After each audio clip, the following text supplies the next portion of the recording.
Aujourd'hui, vous allez découvrir l'histoire de Maurice Serrouillot, un homme qui a commencé comme orphelin et sans rien. Il a prêché dans plus de 90 pays. Il a vu des aveugles recouvrer la vue, des paralytiques marcher et des multitudes se rendre au Christ. Restez jusqu'à la fin, car dans cette histoire, vous découvrirez non seulement des miracles et des croisades, mais aussi le secret d'une vie qui marchait si près de Dieu que rien ne semblait impossible. Maurice Serrouillot est né en 1931 dans le New Jersey, aux États-Unis. Son enfance fut marquée par des pertes profondes. Alors qu'il n'était qu'un enfant, il a perdu son père et peu de temps après, sa mère également. Orphelin si tôt, il fut envoyé dans un orphelinat juif où il a grandi entouré de règles rigides, de solitude et d'un sentiment constant de vide. L'environnement de l'orphelinat n'offrait pas beaucoup d'espace pour rêver. Beaucoup d'enfants qui vivaient là portaient des blessures qui les accompagneraient toute leur vie. Mais Maurice n'était pas comme les autres. Il avait quelque chose dans le cœur qu'il ne savait même pas expliquer. Tandis que d'autres s'abandonnaient à la routine pesante de ce lieu, il commença à ressentir en lui une clameur silencieuse, comme si une voix l'appelait à quelque chose de plus grand. C'est dans ce contexte, à l'âge de seulement 14 ans, que quelque chose d'extraordinaire s'est produit. Il racontait qu'au milieu de son angoisse, il eut une vision surnaturelle de Jésus-Christ. Le Seigneur lui apparut de façon claire, l'appelant à être un prédicateur de l'Évangile pour les nations. Cette expérience fut si réelle qu'elle changea complètement le cours de sa vie. D'orphelin, oublié, rejeté et sans perspective, naquit là un jeune homme convaincu qu'il avait un destin tracé par Dieu lui-même. Après cette vision percutante à 14 ans, Maurice Serrouillot ne fut plus jamais le même. Le feu de l'appel brûlait dans son cœur et, même sans soutien familial, il cherchait chaque occasion d'apprendre de la parole de Dieu. Dans sa jeunesse, il réussit à intégrer une école biblique. Ce ne fut pas facile. Souvent, il n'avait pas les ressources pour payer ses études, mais il racontait que miraculeusement, Dieu pourvoyait toujours au nécessaire. Tandis que d'autres jeunes de son âge étaient distraits par des rêves communs, Maurice passait des heures immergé dans les Écritures et dans la prière. C'était comme si il était pressé de connaître profondément le Dieu qui lui était apparu. Dès les premières années de son ministère, la marque de sa vie fut l'audace. Il n'acceptait pas de vivre un christianisme de théorie. Pour lui, soit Dieu était réel et agissait au présent, soit cela ne valait pas la peine de prêcher. À 17 ans, il commença à prêcher dans de petites réunions. Son style était simple mais chargé d'autorité spirituelle. Il ne fallut pas longtemps pour que les gens commencent à témoigner de guérison, de libération et du mouvement surnaturel lors de ses interventions. Ce qu'il avait expérimenté en secret dans la prière se manifestait désormais en public, attirant des personnes assoiffées. Bientôt, des invitations à voyager commencèrent à surgir. Jeune et inexpérimenté aux yeux humains, mais rempli de foi, il traversa les frontières et commença à annoncer l'Évangile dans d'autres pays. À cette époque, voyager vers des terres lointaines n'était pas courant pour des prédicateurs de son âge, mais Maurice avait la conviction que le Seigneur l'avait appelé vers les nations. Il affrontait des difficultés, allant des barrières linguistiques aux persécutions religieuses. Mais partout où il posait le pied, la même onction se répétait. Des personnes étaient guéries, des démoniaques étaient libérés et des multitudes venaient au pied de la croix. C'était comme si le ciel confirmait à chaque pas que cet orphelin du New Jersey avait réellement été mis à part par Dieu pour être une voix pour les nations. Peu de gens le crurent lorsqu'il commença à partager l'appel qu'il avait reçu. Ceux qui regardaient Maurice ne voyaient qu'un garçon fragile, sans ressources, sans famille, sans soutien, mais on lui brûlait déjà une flamme inextinguible. Il dirait lui-même plus tard, « Dieu ne choisit pas ceux qui sont capables, il rend capables ceux qu'il choisit. » Cette rencontre marqua le début d'un chemin qui l'amènerait à impacter des millions de vies à travers le monde. Et bien que, à ce moment-là, personne ne put l'imaginer, là commençait le voyage d'un prophète pour les nations. Un homme qui oserait défier les barrières de la religion, de la culture et de l'incrédulité, portant le message de la puissance de Dieu aux quatre coins de la terre. À peine âgé de plus de 20 ans, Maurice Serrouillot traversait déjà les océans pour accomplir l'appel qu'il avait reçu alors qu'il était encore adolescent. Sa foi ne connaissait pas de limites et son audace à obéir à Dieu le menait dans des endroits où peu de missionnaires osaient aller. Il ne cherchait ni le confort ni la gloire. Sa seule préoccupation était de proclamer que Jésus-Christ est le même hier, aujourd'hui et éternellement. L'un de ses premiers grands voyages fut en Inde. Là-bas, face à la pauvreté extrême et aux traditions religieuses profondément ancrées, beaucoup pensaient qu'un jeune prédicateur américain n'aurait jamais d'impact. Mais Maurice ne se laissa pas intimider. Lors de réunions en plein air, il prêchait avec passion et à la fin de ses messages, il priait pour les malades avec une foi inébranlable. C'est à cette époque que commencèrent à surgir les premiers témoignages qui marqueraient son ministère pour toujours. On raconta que des personnes arrivées sur des brancards rentraient chez elles en marchant. Des hommes et des femmes aveugles depuis l'enfance témoignèrent avoir recouvré la vue. Des multitudes étaient saisies par un sentiment de crainte et de brisement devant tant de manifestations de la puissance de Dieu. Ils n'acceptaient aucune limite pour l'Évangile et cela attirait l'attention même des chefs religieux locaux. Il ne fallut pas longtemps pour que le nom de Maurice Serrouillot soit connu au-delà des frontières de l'Inde. Bientôt, d'autres pays ouvrirent leurs portes. En Afrique, par exemple, des multitudes se rassemblaient dans des champs ouverts pour l'écouter. Il n'y avait ni tente ni structure luxueuse, juste un homme avec une Bible à la main et la conviction que Dieu ferait des miracles. C'est au Nigeria que lieu l'un des témoignages les plus marquants de sa trajectoire. Lors d'une croisade, une femme aveugle depuis l'enfance fut amenée par ses proches. La foule observait en silence quand Maurice lui imposa les mains et déclara la guérison au nom de Jésus. Soudain, cette femme commença à crier en disant qu'elle pouvait voir le soleil pour la première fois. L'impact fut si grand que le peuple tomba à genoux en pleurant et en adorant Dieu. La nouvelle se répandit dans la ville et, les nuits suivantes, les foules se multiplièrent. En Amérique latine, la même puissance se manifestait. À Porto Rico, par exemple, les témoignages rapportaient que, pendant qu'il prêchait sur la repentance, une présence si forte remplit le lieu que des milliers de personnes commencèrent à pleurer en même temps. Il n'y eut pas besoin d'un appel long ou élaboré. Sans que personne ne les guide, des hommes et des femmes s'agenouillaient spontanément en implorant le pardon. Au Mexique, une petite fille sourde et muette de naissance fut amenée à la réunion. Après la prière, sous les yeux de la foule, elle commença à émettre des sons et, peu après, prononça ses premiers mots. Cette nuit-là resta gravée comme un jalon de foi et beaucoup de présents ne l'oublieraient jamais. C'est à cette époque que des récits commencèrent à circuler de bouche à oreille. On disait que, dans certaines croisades, l'atmosphère était si chargée de la présence de Dieu que des personnes situées à des dizaines de mètres, même en dehors du terrain de réunion, étaient saisies par la conviction de péché et tombaient prostrées. D'autres commentaient que, dans les hôtels où ils séjournaient, des employés et même des gardes étaient impactés simplement en passant près de la chambre où ils priaient, qu'il s'agisse de témoignages vérifiés ou de récits aux allures de légende, une chose était certaine. La vie de Maurice portait la marque indubitable de quelqu'un qui marchait dans l'autorité du Saint-Esprit.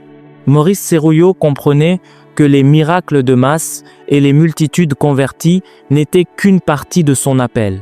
Son cœur brûlait pour quelque chose de plus grand encore, lever des ouvriers locaux qui pourraient continuer le travail lorsqu'il ne serait plus là. Il répétait qu'il ne voulait pas seulement des événements, il voulait des nations discipulées. C'est ainsi que naquit sa passion pour la formation de leaders. Dans chaque pays où il prêchait, il cherchait à réunir des pasteurs, des missionnaires et de jeunes chrétiens. Il passait des heures à enseigner sur la foi, la prière, les dons spirituels et l'autorité dans le Saint-Esprit. Souvent, avant les croisades nocturnes, il organisait des conférences le matin où des milliers d'ouvriers s'asseyaient pour apprendre. Il ne se contentait pas de prêcher sur les miracles, il enseignait comment marcher dans l'intimité avec Dieu pour que la même puissance coule à travers eux. De ces écoles de formation surgissaient des témoignages impressionnants. Des hommes et des femmes simples, autrefois incertains d'eux-mêmes, commençaient à prêcher avec audace, à prier pour les malades et à voir des résultats extraordinaires dans leurs ministères locaux. Pour Maurice, c'était encore plus important que les miracles publics, car cela signifiait que la flamme se propageait. On disait que lors de certaines de ces rencontres de formation, la présence de Dieu était si forte que des centaines de personnes tombaient à genoux en pleurant sans qu'ils ne disent un seul mot. Seule une atmosphère de gloire remplissait le lieu et beaucoup en sortaient complètement transformés. Cette vision l'amena à fonder des centres de formation et même une école biblique de portée internationale. Son objectif était clair. Une armée d'hommes et de femmes remplis de l'esprit, levés dans toutes les nations. Il croyait que la stratégie de Dieu pour les derniers temps n'était pas l'action d'un seul homme, mais d'une génération entière sachant porter le feu. De ce fait, son ministère cessa d'être seulement celui d'un évangéliste de croisade. Il devint un père spirituel, multipliant l'onction, la sagesse et le courage dans la vie de milliers de leaders à travers le monde. S'il y avait un secret qui soutenait la vie de Maurice Cerullo, ce secret était la prière. Lui-même disait qu'il ne pouvait pas monter sur un pupitre s'il ne s'était pas d'abord brisé devant Dieu. Pour lui, la prière n'était pas seulement une préparation, mais l'essence même du ministère. Beaucoup de ceux qui travaillèrent à ses côtés racontaient qu'il passait des heures à genoux avant chaque croisade. Il y avait des jours où il annulait des engagements et des réunions administratives simplement parce qu'il sentait qu'il devait rester en intercession. Sa dépendance à la direction du Saint-Esprit était absolue. Il cherchait le discernement non seulement pour prêcher, mais aussi pour le moment exact où prier pour les malades ou libérer une parole prophétique.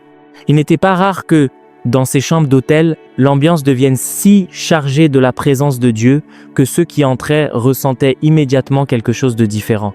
Il existe des témoignages d'employés qui, en entrant pour faire la chambre, étaient émus ou fondaient en larmes sans en comprendre la raison. On disait que, à certaines périodes, il lui arrivait de prier toute la nuit avant une grande réunion.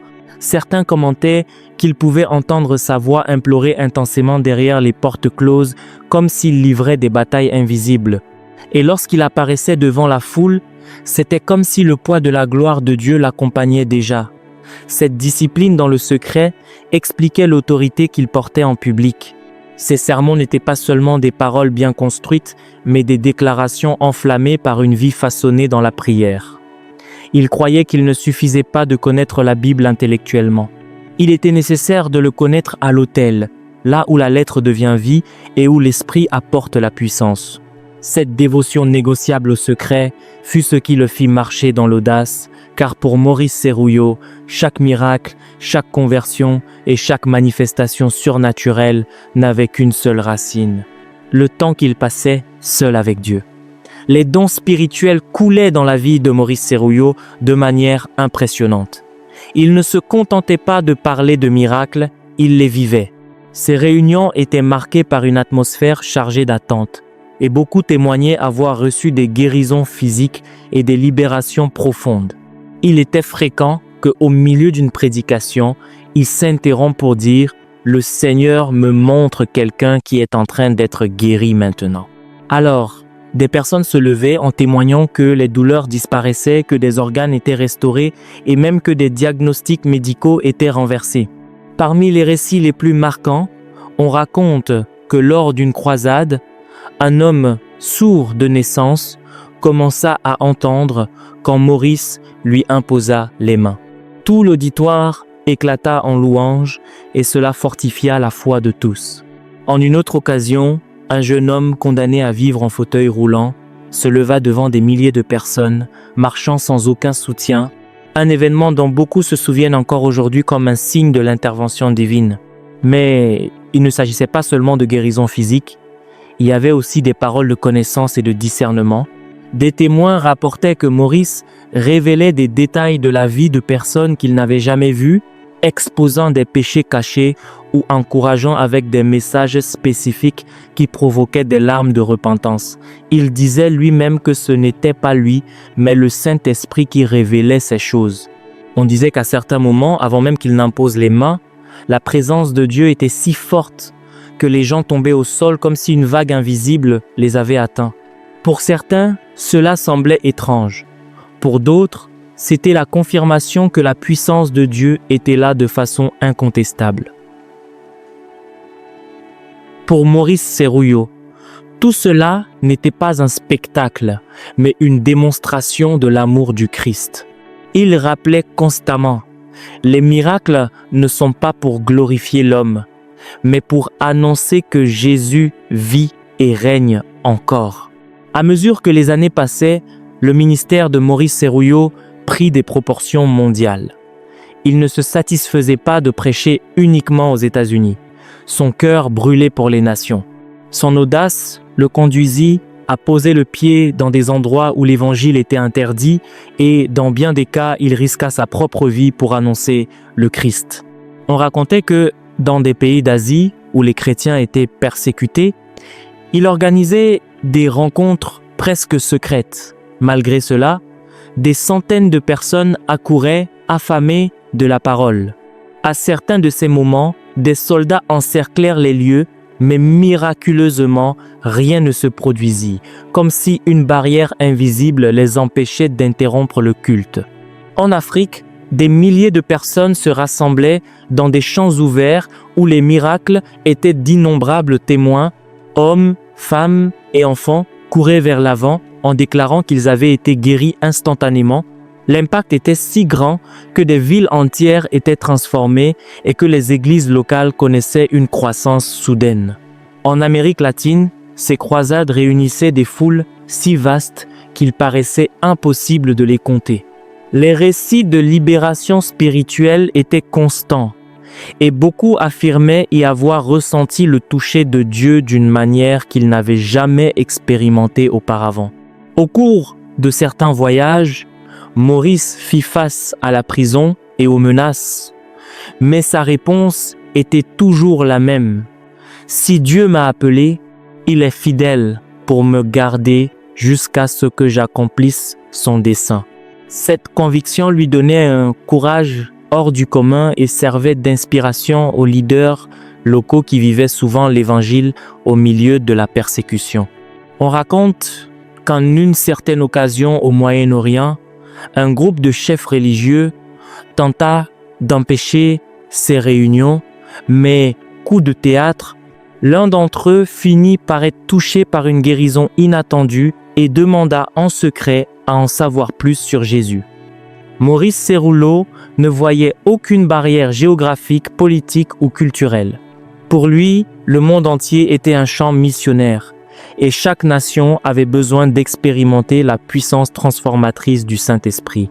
S'il y avait quelque chose qui le distinguait de nombreux évangélistes de son époque, c'était sa passion pour lever d'autres personnes pour l'œuvre de Dieu. Il n'a jamais voulu seulement des foules réunies devant lui. Sa vision était de former une armée d'hommes et de femmes remplis de l'esprit, capables d'assurer la continuité du mouvement dans chaque nation. C'est ainsi que naquirent ces célèbres écoles de ministère où des milliers de pasteurs, d'évangélistes et de leaders chrétiens furent formés pendant des décennies. Dans ces écoles, il ne s'agissait pas seulement d'enseigner la théologie, mais de transmettre la vie, l'onction et l'audace. Beaucoup témoignaient qu'ils en sortaient marqués à jamais, avec un feu nouveau dans leur cœur. Pour Maurice, c'était la preuve tangible que le Saint-Esprit était le véritable maître. Dans diverses nations, des leaders aujourd'hui renommés ont commencé leur marche à partir de l'impact direct de ces ministrations. Ils croyaient profondément que le plus grand héritage qu'ils pouvaient laisser n'était pas seulement des livres, des vidéos ou des souvenirs, mais des vies transformées et capables de multiplier l'Évangile. L'une de ses phrases les plus mémorables était « Je ne suis pas ici pour divertir les foules, je suis ici pour équiper des guerriers ». En Afrique, par exemple, beaucoup de grands prédicateurs qui ont marqué des réveils régionaux ont témoigné avoir été influencés par les formations de Cerullo. En Amérique latine, des milliers de jeunes ont été levés pour les missions à travers les conférences et les documents qu'il distribuait inlassablement. Il comprenait que l'évangile n'était pas un événement, mais une flamme qui devait être transmise de génération en génération. Oui, il a dédié sa vie à transférer ce qu'il avait reçu dans la prière, les larmes et les expériences surnaturelles. On disait même que, à certaines occasions, en imposant les mains à de jeunes ouvriers, ceux-ci tombaient au sol et, des heures plus tard, étaient encore remplis de la gloire de Dieu, incapables de se relever, comme si le ciel lui-même les revêtait pour l'œuvre future.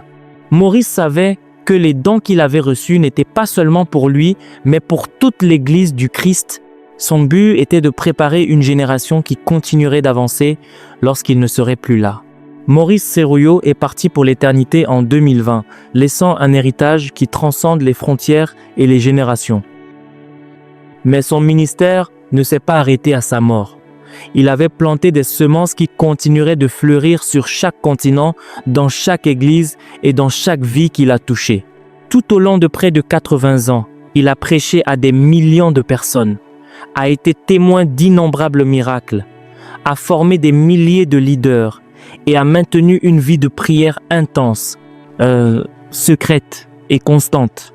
Son audace pour marcher là où peu osaient s'aventurer, sa foi inébranlable face à la persécution et son dévouement à former les autres ont fait de lui une référence mondiale de l'évangélisation pentecôtiste. Même dans ces dernières années, sa présence restait percutante. Des personnes racontaient qu'en le voyant prier ou parler de Dieu, elles ressentaient une autorité spirituelle si intense qu'il était impossible de ne pas être touché.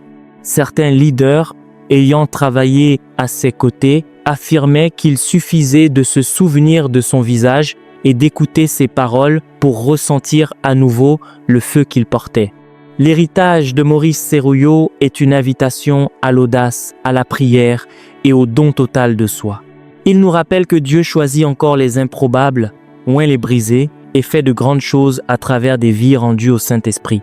Son exemple défie l'Église de ne pas se conformer à l'ordinaire, mais de chercher la manifestation de la puissance de Dieu dans chaque parole prêchée, chaque prière d'intercession et chaque vie transformée. Même après son départ, l'impact de sa vie demeure vivant dans les croisades, les écoles de ministère, les leaders formés et dans les récits de miracles qui résonnent encore à travers le monde. Maurice Cerullo a montré que lorsque l'on marche avec audace, dans l'intimité avec Dieu et avec une vie complètement livrée à la prière, il n'y a pas de limite à ce que le Seigneur peut accomplir à travers vous.